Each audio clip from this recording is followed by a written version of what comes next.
Thanks for a moment. We'll never say it wrong again. Well, that's okay. I'm actually got my name right.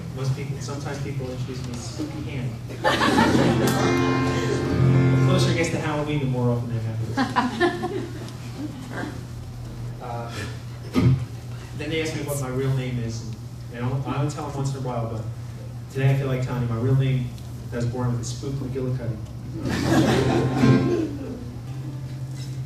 You know, when I was a kid, when I was in college, there was a friend of mine who was an alcoholic and he was a drug abuser, and he needed to be told that, you know. And sometimes the most loving thing to do is to tell somebody when they're doing something destructive that something has to change.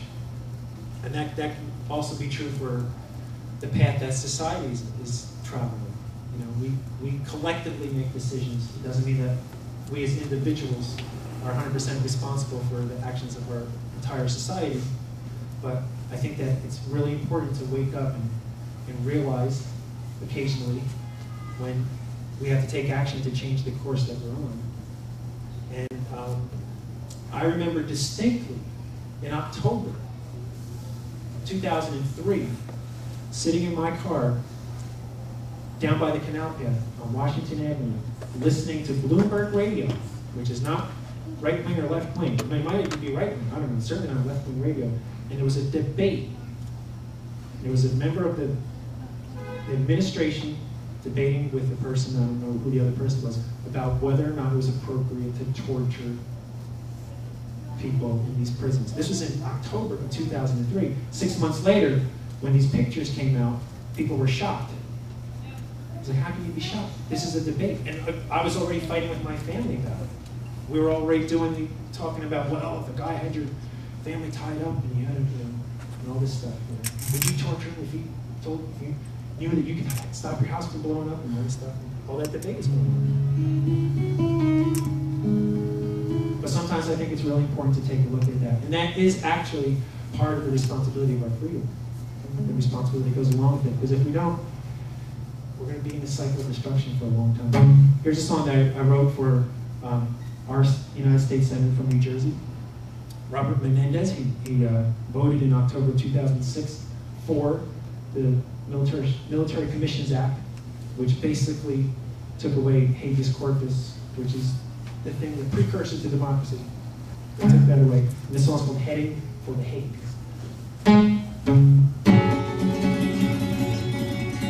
In the Netherlands, there's a city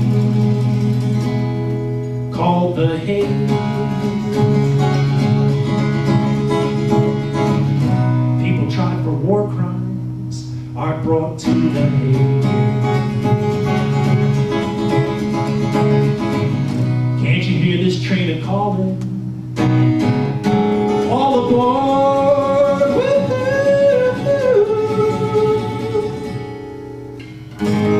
This train is heading for the Hague.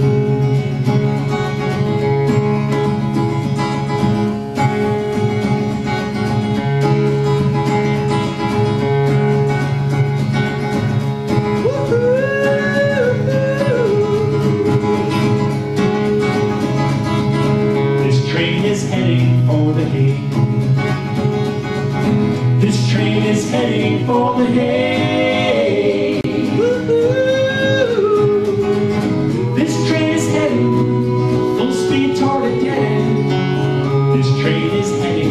Hague. It rolls right out of Auschwitz and onto Abu Ghraib, and every secret torture camp that man has ever made. It's searching for the criminals who gave our father orders. Watch your step, there's standing room for all of their supporters. This train is heading for the Hague. This train is heading for the Hague. This train is heading, full speed toward dead end. This train is heading for the Hague. Now where were all the foes when soldiers were screaming. Where were all the righteous when the innocent were hanging? Where were the investors? Did their dollars fund the bleeding? Did their dollars buy the tickets for the train? This train is heading for the Hague. This train is heading for the Hague. This train is heading full speed toward its end. This train is heading for the Hague. So I ask of you, oh Father, please help me out, dear Mother. Did I hear you say once that whatever we do to our brother, we do unto